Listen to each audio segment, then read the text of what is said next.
Everyone, welcome back into what is now episode 2 of the Hoops Nation Live here on Fancred. Got the White Mamba, Brian Scalabrine, in the building.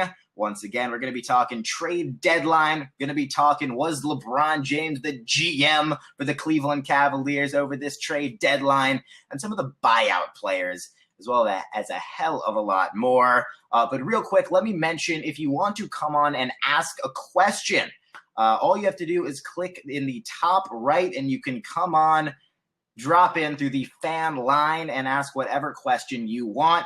And we'll be here to answer. So definitely take advantage of that, and we'd be happy to have you tuned in. First things first, winners and losers. Whoa, Buster. Go ahead. First thing, I guess radio etiquette, we'll call this FaceTime etiquette, is how you doing, bro? Like, what? How are you? How's life? How's life in the basement? Come on, Buster. You're the host. Don't you care about me as a person? I do care, but I do care about the winners and losers of this trade deadline just about as much. Now, look at this guy, man. You're in high school. You're all about the business, man. How are you? I'm 39 years old, and I want to know how things are going. I'm trying to be more millennial-like, and you're just all about the business. That's fine. That Gen Z, Gen X. I don't care how you are. Let's just get right into it. How are you, though? No, I was good, man. I was running around because of the trade deadline, back and forth to New York, Boston. But overall, things are good, man. And I'm glad that you invited me back. I know you're in the basement, but I'm glad that we can do volume 2. We've been over that one, but yes. What were you most surprised by the way? I guess on Thursday in particular, but we can even go back a week prior. You can include Blake Griffin in this. But yeah. What were you most surprised by over this trade deadline season? Good call about the Blake Griffin. Was surprised about that. Normally you get hints that Clippers want to blow it up. Like, that was an instant bomb. Like, that, unbelievable. And I will say this, I'm really surprised so far how it's been working. But I've stated this all season long. A motivated Drummond is a really good Drummond, and he impacts winning. When Drummond is not out there, not motivated, like disengaged, the Pistons are bad. Blake Griffin gets there, all of a sudden you have a motivated Drummond. Love the way Stan is using them. Like, they play a little bit together, but when he staggers them, that's when they're at their best. Going to be interesting to see when Reggie Jackson goes there. Overall, I'm not surprised about the Cavs. Like, Cavs take on a bunch of bad contracts. They got some good players, like young talented guys. I get that, but taking on, when you don't know if LeBron's coming back, you don't know if you're rebuilding, taking on $28 extra million of salary, getting rid of your guys, like bringing up $70 million of cap space to the Lakers, like, that's cojones right there. So I give Dan Gilbert, who gets destroyed by everybody, I give Dan Gilbert credit for holding on to the Brooklyn pick, but still, like, making your team better and taking some risk out there to improve the team that clearly was not working, even though I always believe they can flip the switch. The difference is LeBron was walking around with his shoulders slumped and his head down. If LeBron goes like, hey, this is interesting, they're like 50% better immediately, whether they improve their roster or not. I think he's going to be engaged going forward. My follow-up question to that, and you mentioned Dan Gilbert there, how much of the Cleveland Cavaliers trade deadline do you actually think was LeBron James' involvement? A lot of people suggested, since D. Wade essentially got traded for a 6th grader, what I mean by that is he was traded for a 2024 second-round pick, which is just about 6th grade right now. Yeah. So obviously Dwayne Wade's more valuable than that, whether it's from a team chemistry standpoint. It's valuable for D-Wade to be just on the team, even if he's averaging 5 points a game, whatever. Obviously he's worth more. Do you think that was LeBron James looking out for D-Wade? Or do you think it was Dan Gilbert being like, it is what it is, let's just get this 6th grader on the squad? Well, I think more than anything, if like he didn't trade him to Sacramento, right? Like a big time slap in the face, but sending him back to Miami, like, that's a big cover up. What we were hearing is you had this like Isaiah Thomas and Jay Crowder click. You had LeBron D Wade click, the peanut butter and jelly, whatever. You had Derrick Rose and a few guys in their clique, and then like the locker room was divided, right? So you trade away some guys, and then you trade away D Wade. Now all of a sudden you have a unified locker room, and at the margin, with the greatest player in the game when he's motivated, like having a unified team and a team that's all in, and like guys like talking behind each other. Like, J.R. Smith couldn't have been happy when they brought D-Wade in and they started him right off the bat. Like, wait a minute, I won a championship here, and this is what you do to me? So I understand, like, the way that this thing unfolds right now. If this Cleveland team is all in, they're going to be a whole lot better. If LeBron is motivated, they're going to be a whole lot better. And just think, like, tomorrow night, I'm going to be at the game. It's going to be unbelievable to watch. Like, what – I got the Paul Pierce retirement. That's one. You got Cleveland Celtics. That's another. LeBron James in the Garden. That's another. Kyrie Irving, LeBron James. That's another. I mean, like – and then the whole new Cavs lineup. It's unbelievable. It's going to be must-see TV on Sunday. This Cavs lineup, and it's not even that they're ridiculously more skilled than they were a week ago. It's just that they're different. The Cleveland Cavaliers needed to change things up. That was blatantly obvious. Obviously, the roller coaster up and down, losing 5, 6, 7 straight games or in a 10-game stretch, then winning 8 straight early on in the season. Like, this Cleveland Cavaliers team could not stay like this and expect to be going far, even in the Eastern Conference. I mean, the Toronto Raptors are strong right now. The Boston Celtics, especially with a potential Gordon Hayward, and we'll touch on this more later, but potentially coming back come playoff time. With, the Detroit Pistons making some serious moves and having right now the best two-man, big-man duo in the entire association since DeMarcus Cousins is out in New Orleans. And some could even make a case that it rivals that as is in Detroit. So the Cleveland Cavaliers blatantly needed to make some moves to even have a shot at being interesting come this postseason, because just having LeBron James doesn't really cut it anymore, even if he's putting up 40 points a game. So LeBron's last year in Miami, you would think that Dwayne Wade and LeBron and Bosh, that would be their best team, right? Like, as much as they're friends and they ride on the banana boat and they eat peanut butter and jelly sandwiches and drink wine, as much as they do all those things, like, they're really not that good together. D-Wade needs the ball in his hands. D-Wade can't stretch the floor. But what they are, like LeBron, to be good with LeBron, you got to be able to shoot, defend, rebound your position. That's what you got to be able to do. George Hill, if healthy, he could shoot, he could play off the ball, he can defend his position. You got the same thing, like you add Rodney Hood to the mix as well. He could shoot, he could defend his position. So let's just say, like, Isaiah Thomas is better than Rodney Hood. We know that in general, Isaiah Thomas is better than Rodney Hood, but he might not be better with LeBron. And that's like the whole asterisk about LeBron. If you put the right guys around him, they are unstoppable on the offensive end. And they added guys that are better fit for LeBron. And yeah, he would love to have, Isaiah in his prime, but it just didn't work. You watched it. It didn't work. They didn't get along. They weren't working together. It was, go ahead, Isaiah, your turn. All right, let me go ahead and do my thing now. Like, George Hill, I think this thing is going to work if he's healthy. I think that also has a lot to do with the fact that the Cleveland Cavaliers could not stop anyone on the defensive end in particular. So just getting George Hill in and getting Isaiah Thomas out, even though everyone agrees that Isaiah Thomas is a ridiculously talented player, he just wasn't that talented player for LeBron James, for J.R. Smith, for Kevin Love, for Tyronn Lue for that matter, because he couldn't defend that top guy on the other team. And LeBron James is already guarding the Kevin Durant of the world. No, I think we have someone backstage who has a question on the Cleveland Cavaliers. If we're ready to bring him on, I think his name is Dan. So if Dan is ready to drop in on the live, we'd be more than happy to have him in. Or rather, we can continue to talk. Or not. We can to see how Buster's doing. Like, how's life? How's Connecticut? How's the weather? Connecticut's good. It's actually really nice today, surprisingly enough.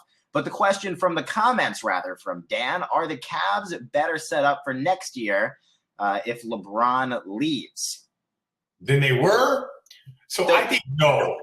I think no, because it's going to be hard to blow this thing up, right? You're not going to be able to move George Hill. You're going to have a lot of bad contracts, and they're going to be right in that middle area. The reality for the Cavs is, if LeBron leaves, you want to bottom out. You want to get rid of contracts. You might have to send picks and stuff like that. Now they're going to be more in that middle range.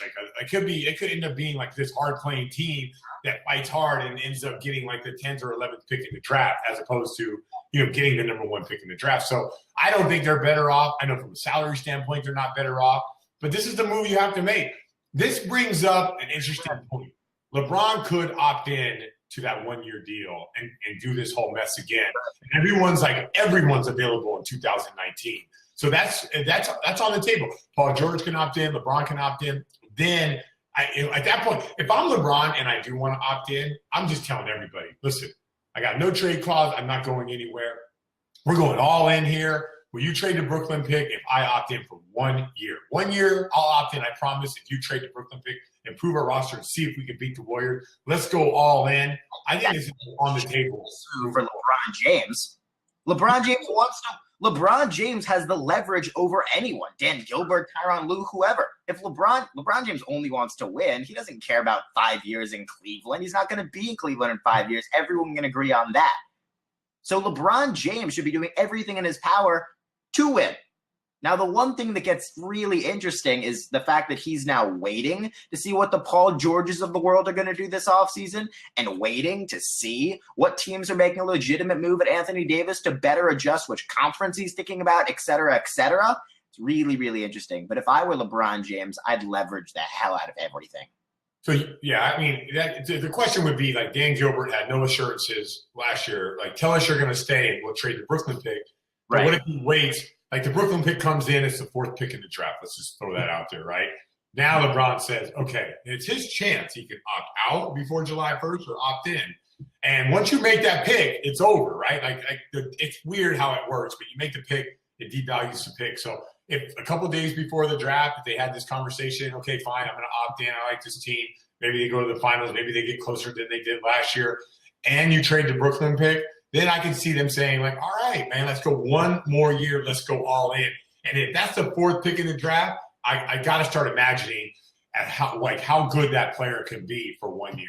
It's interesting.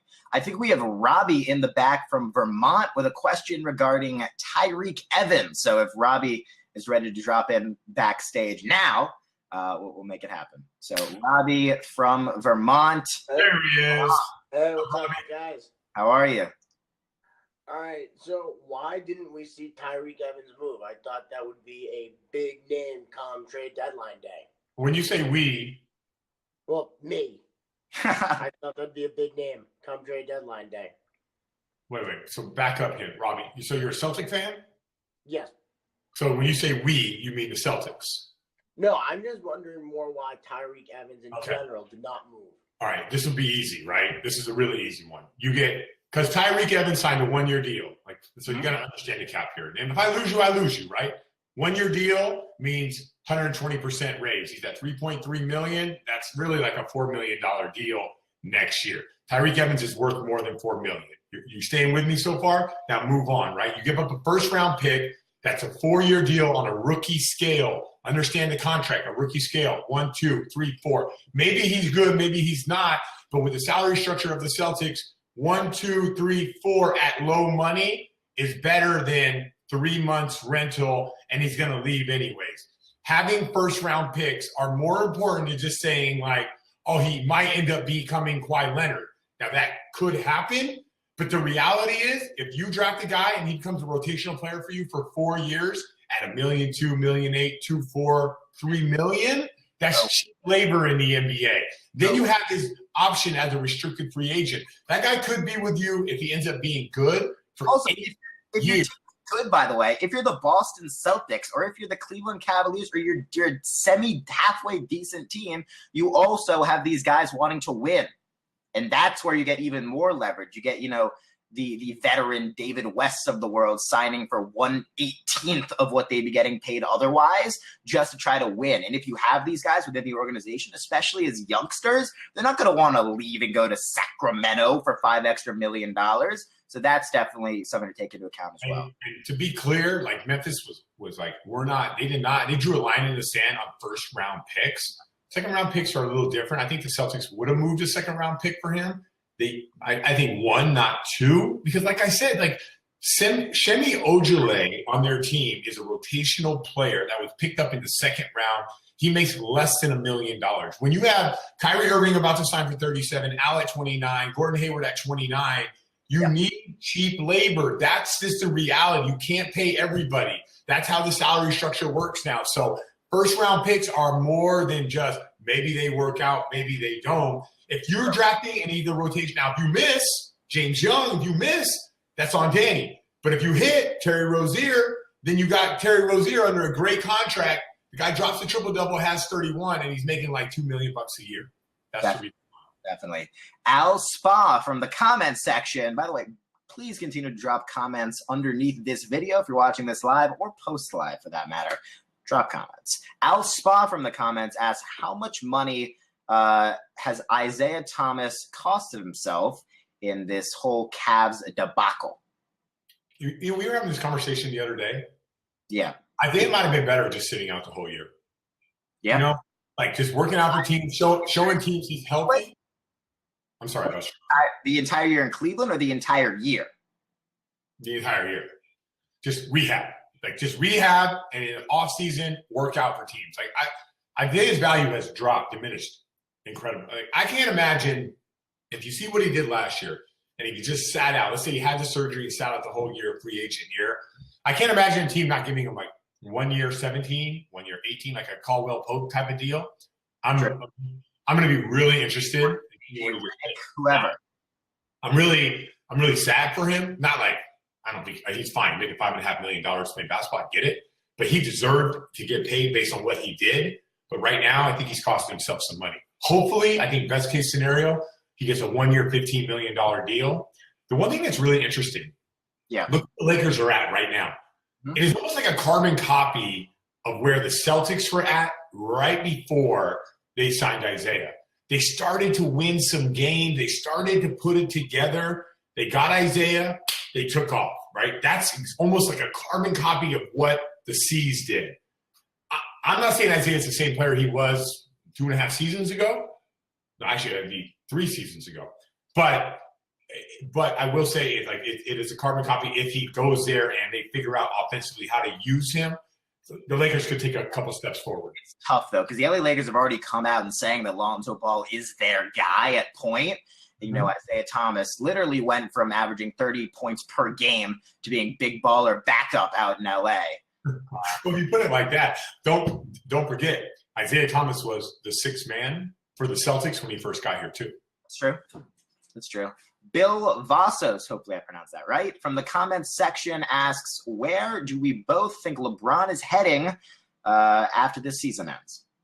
Go ahead. You take it first, Buster. I say he stays in Cleveland if the Cleveland Cavaliers make the NBA Finals. If the Cleveland Cavaliers make the NBA Finals, I think LeBron James stays for at least 1 more year. If the Cleveland Cavaliers do not make the NBA Finals, I think LeBron James looks at San Antonio. I think if Paul George signs with the Lakers, outside of his contract, signs with the Lakers, he looks at the Lakers. I think if Philadelphia is able to make an interesting appeal to LeBron James, he looks at Philadelphia and signs with one of those 3 teams. But if the Cleveland Cavaliers make the NBA Finals this year, I think he opts in, stays 1 more year. So I'm with you. If this team is good, which I think they're going to be good, I think he opts in 1 year. So I still think like at the tail end of that, LeBron will still get a 4-year deal. Like obviously what he wants to do is maximize his money. He don't want to be. So I think LeBron James is amazing as far as creating hype around himself. Media, which is attention, which is brand, which is Nike, whatever. Yeah. So the fine line between winning a championship and getting somewhere and not, like this is when you look at organizations, this is why it's so important. If somehow, some way, Philadelphia, the 76ers would have somehow got Jason Tatum, so you have Embiid, Tatum, Simmons, and then you're looking at this team. You have 2 guys that are really good under rookie scales, Tatum and Simmons. Then you look at LeBron goes there. Then you add whatever type of pieces you want around him. You already have Robert Covington. You could add another, like not a $35 million player, $25 million player. If Philly would have not done the Markelle Fultz trade, they would be the numero uno position for LeBron. Somehow they had Tatum, and somehow the Celtics messed up and had Fultz. That's how easy this thing could have switched. So organizations in this day and age, and with salary structures and stuff like that, and how important you cannot miss anymore, and you really can't miss on a number 1 pick anymore, because when you do, like you take Anthony Bennett and pass up on Oladipo, it really sets your organization behind. It's tough. One thing I want to touch on is regarding the trade deadline before we move on real quick. what was your experience as a player around the trade deadline? How much attention did you pay, like from an NBA fan perspective, as well as a competitor perspective? How much attention were you paying when all this? I know Woj wasn't tweeting, more like every little thing here and there, and it'd pop up on your phone. But I mean, maybe a little bit towards the end. But what kind of was your experience in regards to hearing all of this stuff and listening? So as social media started picking up, it became more of a deal. It used to just be like someone from the organization, I guess, would get a call and they would just announce it. Hey, so-and-so just got traded. Oh, yeah, for who? But now I think everyone's like looking, and they're like interested in rumors and stuff like that. So, most rumors, I think more than anything, we didn't hear as many rumors because we weren't as attached to the whole thing. But we would hear rumors from people. But those things that got through, I think those were real. Like, those are real rumors. Nowadays, a lot more rumors fly. So I think people just chalk it up as for a lack of a better term, fake news. Yeah. Until something really does happen. So yeah. I'm sure like things have really changed now than before. And I never understood this one, like ever in my life. And I get the loyalty thing, but if a player leaves, it's a business. And if an organization, if a player leaves, like people are like all upset about it, or if an organization trades somebody, it's a business. Like as a player, I don't know if everyone's like this. And clearly everyone's has like these emotional ties and people get mad or whatever. But I treated everything like a business. You trade me, you trade me. If you don't, you don't. You trade this guy, it's just the way it is. Eddie House was my guy. We traded him away for Nate Robinson, and I was just like, all right, man, I'll see you. It's just I never felt that like I'm gonna wear a wristband for Eddie House and I'm gonna like put an E-House, you're my guy on my shoes. Like it is what it is, and people have a job to do, and that's what it is. But I think I might have been a little bit different than most. Yeah, LeBron James said something pretty similar just the other week in regards to it being a business and being behind the players. And I think a lot of that has to do with his affiliation with the NBPA as well as Chris Paul. But with that being said, fans need to understand how to support these. If you're really supporting these players, if you're really a fan of these players, support them when they make the decision that they want instead of someone else making a decision for them that they won't like. Yeah, I have no problem. I have no problem with Kevin Durant leaving. All right, that's where we get. I have no problem with like LeBron, the YMCA Boys Girls Club thing. He made a lot of money for that organization. It was like a weird way of doing it. Yeah, getting on stage, not one, not two, not three, not four. Like that was all weird. But like, dude, he's going down to Miami. They got no state income tax. That was a PR nightmare by the LeBron James thing. But I'm not like mad at him for doing it. I'm not taking it against him. I'm not, he teamed up with Super Friends and now he's like, dude, I was a great player. I would do whatever it took to win. Whatever. I would leave, do it. I would sell out to win. Because all I care about is winning. That's it. But when the team, this is the one catch in that in regards to Kevin Durant. When the team that you're joining just beat you and you are this far away from beating them, the Oklahoma City Thunder were up 3-1 in the Western Conference Finals against them. Then Kevin Durant didn't come up clutch and left Russell Westbrook, his MVP teammate, wasn't then, but obviously was that talent still, left him to join the team that beat him when he was this close from beating them in the first place. But he won. He got MVP of the finals and he got a championship. The year later, his decision, like whatever All-Stars. It was validated by him winning in the NBA Finals. And guess what? He's on a dynasty. They're going to win again. They're probably win again and again. So probably. There was only one opportunity to go to the Warriors. So many things had to happen for him to go to that team. Salary cap jump. Like Klay Thompson simply signing a $70 million contract as opposed to signing a maximum contract with the same dollar amount, because with the salary cap jump, Klay number would have been too high. They would have had to get rid of somebody else. So many things went right for the Warriors to get him. There was one opportunity to go to that team and be on a dynasty. Him making that one decision, whether they beat him or not, whatever it was, is going to allow him to win 5 NBA championships. Now, Like, obviously, it was genius from a Bob Myers GM perspective, and obviously it was genius for the Warriors to get him. And the one thing that I respect about the Kevin Durant decision, not the actual decision itself, but the decision based on location. So Kevin Durant wasn't just going to the Warriors for the Warriors. He was going for Silicon Valley. He was going for his business opportunities there, which that I'm all behind. Good job. Amazing. I'm super proud of the dude. He's a beast. He's a beast on and off the court. And I think not too many people give him credit for that. But it just breaks your heart to see you go up 3-1 in the Western Conference Finals and then join the team that beat you. From a fan perspective, from a player perspective, whatever. It is what it is. But from a fan perspective, it just hurts. Okay, Buster, let me just explain. We're doing this Fancred thing right now. Like, if you're good, which you seem to be, all of a sudden ESPN calls you and you go leave, that you go to ESPN, and you think I'm going to be sour about it? Like, it's going to be nice working for the big bad monster, right? But right now you're in the grind, just like I'm in the grind. But then you sell out and go over there. I mean, like, hey, you got to do what's best for you, right, Buster? To an extent. Now, if I'm up 3-1 against ESPN, if I have 25 million followers and ESPN has 10 million, and then they throw a little jab, and then I'm just sitting here and they pass me in followers real quick for like a brief second, and then I jump over to them. Maybe not. Maybe it's different. At the end of the day, it's the NBA's fault for creating a maximum salary where Kevin Durant and LeBron James and Steph Curry and James Harden, they're limited in what they make. If you're limiting those guys, there's going to be guys who aren't very good that are going to get overpaid. And so because of that, you're going to get super teams. Until you open up, and they try to do it a little bit with the super max, like, this guy, he's one of ours, like Russell Westbrook's contract, John Wall's contract. They tried to do that just a little bit with the super max, but open up the market for LeBron, KD, highest bidder. Eventually these guys will be making like $65 million. And then guys who you're like scratching their head making $25 million would be making 10. What they should. I heard a report the other day, if there was no salary cap, Kevin Durant would be getting paid $300 million a year.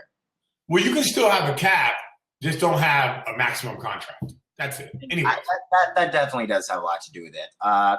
Sliding over here to, obviously this year has been an incredibly tough year. Every year is, but this year in particular for injuries, and these past few months in particular for injuries, DeMarcus Cousins, with Kristaps Porzingis, Gordon Hayward early in the season, Kawhi Leonard, Kevin Love, the list goes on and on. Out of the players, so excluding, the DeMarcus Cousins and the Kristaps of the world, out of the players that could come back this season or are expected to come back this season, who do you expect to have the biggest impact on their team when coming back? So I don't like this. The Kawhi Leonard thing is a mystery to me. Yeah, but if he comes back, he'll have the biggest impact. No question about it. Two-way player, as good as he is, Where do you think the Spurs land with a healthy Kawhi Leonard in the Western Conference? Are they better than Houston? Yes. Really? So probably not better in Oklahoma City. I think Oklahoma City is built for the playoffs. I think Houston, which I really like Houston in the regular season, I think that it's going to be tough to play that style and win in the playoffs. Not the 3-point shooting. I'm all in on 3-point shooting, but just you can't guard James Harden in the regular season, and you can prepare for him a little bit better in the playoffs. That's true. I think Oklahoma City also plays up to the hype. Like that is ridiculously underrated. Carmelo Anthony is a clutch player. They were able to beat the Warriors, by the way, by 20 with Melo playing 6 minutes. That was embarrassing for the Warriors. As big of a game as that was, like for OKC punched them in the mouth. They did. And so OKC going back to, the Kawhi Leonard, obvioally, I think that's big. Gordon Hayward thing, I'm like really optimistic that he's going to come back.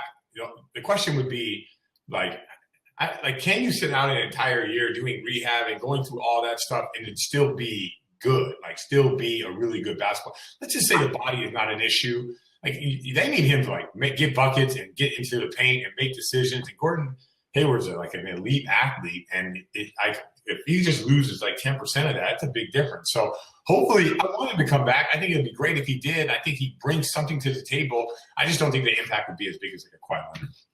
I think, obviously, it's tough when you're out for an extended period of time. I think it's much tougher for the Isaiah Thomases of the world, though, from just a body type perspective, where Kawhi Leonard is literally Michael Jordan when he palms the basketball, and he's 6'9" with a 7-foot+ wingspan. It's a little bit easier for those guys.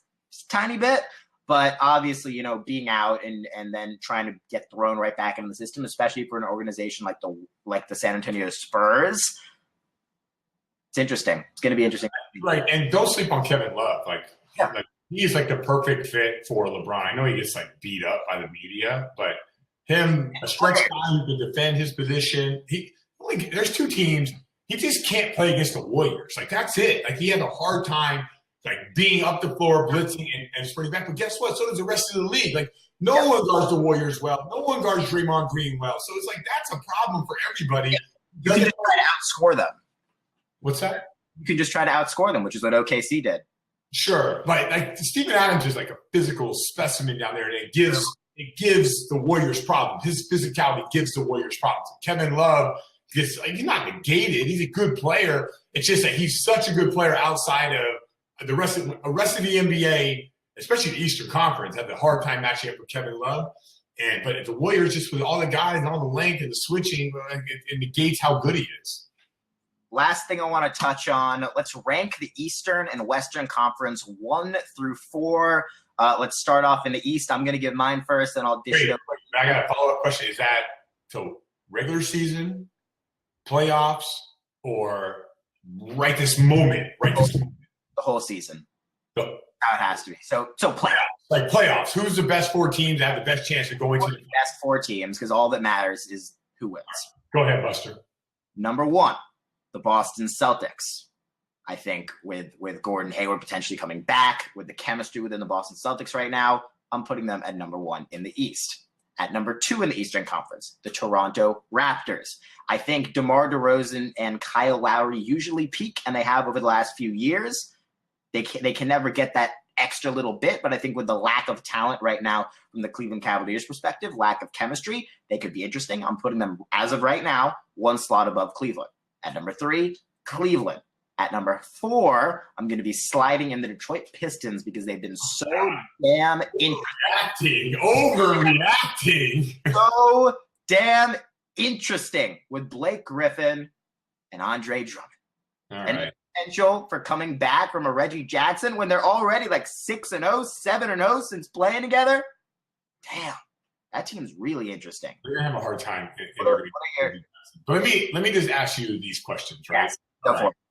So Toronto plays Boston in the playoffs. Correct. Okay, you have Boston.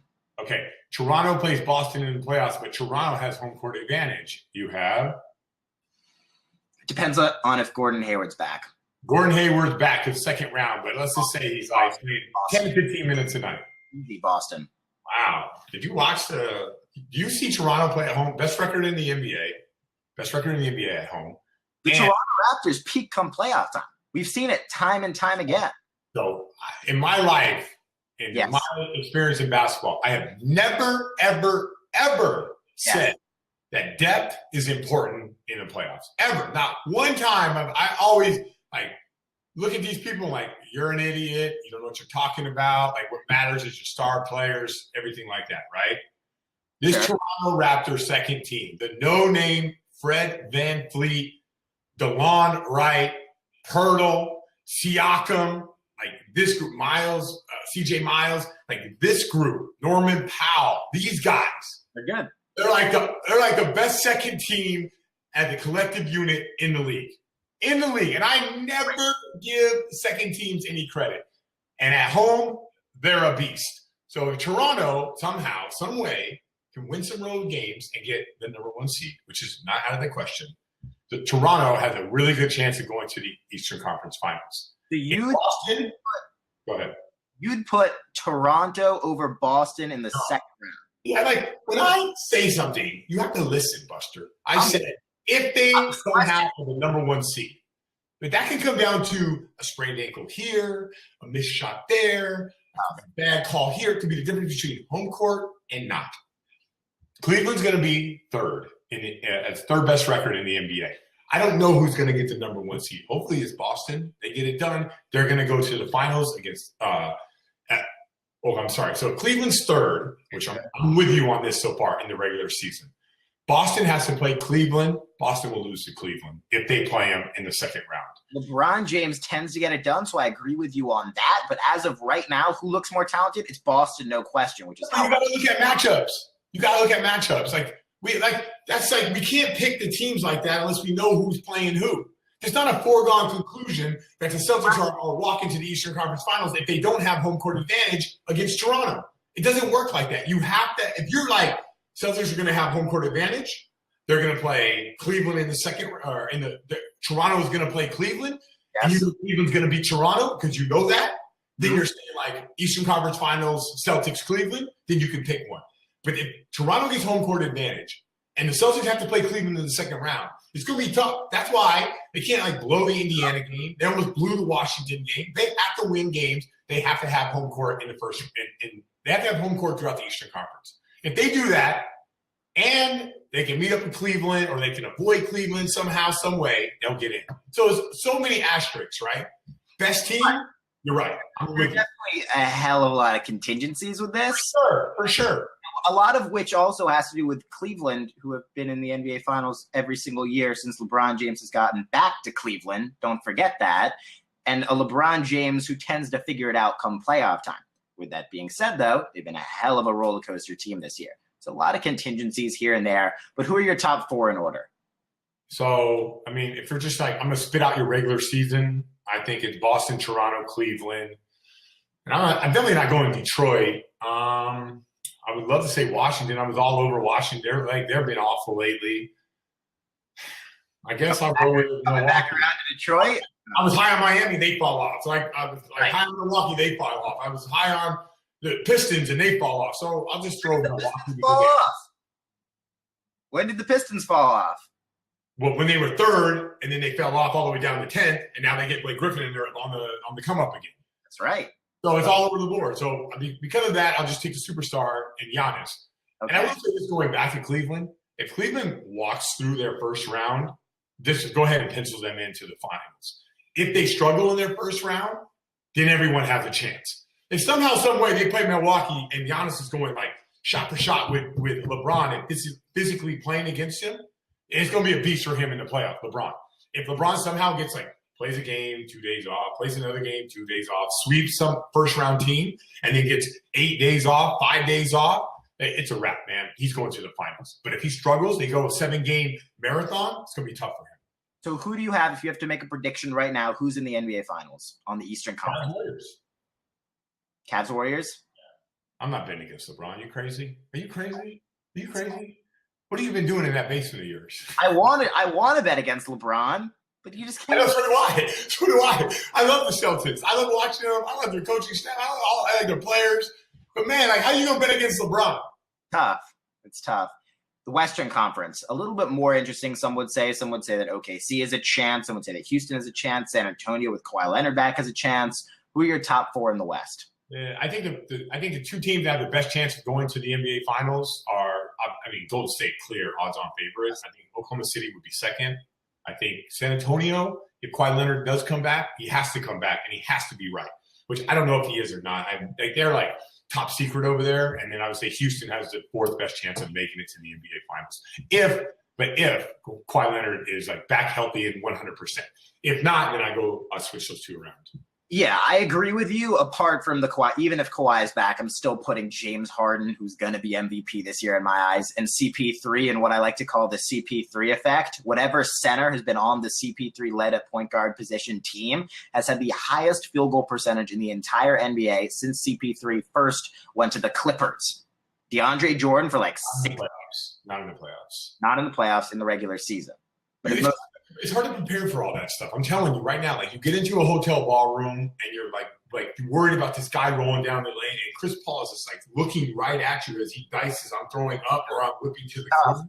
That's impossible. And you can watch film over and over again. The difference between being up the floor 6 inches and down the floor 6 inches is the difference between a guy getting dunked and a wide open three. So you can prepare for that a little bit better in the playoffs. Yep. In the West, so you have Warriors, Cavs. I'm not betting against the Warriors ever, and at least until one of those guys is off the team. And then I'm not betting against LeBron. But I do think it does matter on first round matchups. It's LeBron's they're not going to walk through the East like they did last year. It's going to be way different. It's going to be interesting. Ladies and gentlemen, I want to thank each and every one of you for checking this one out live. My name is Buster Scher. We have Scal, the White Mamba, in the building as well, live right here on the Fancred app. Scal, thank you for doing it, my guy. All right, Buster. We'll talk later, my man. Sounds good. Without any further ado, thank you for checking this one out, and we'll see you next time. Peace.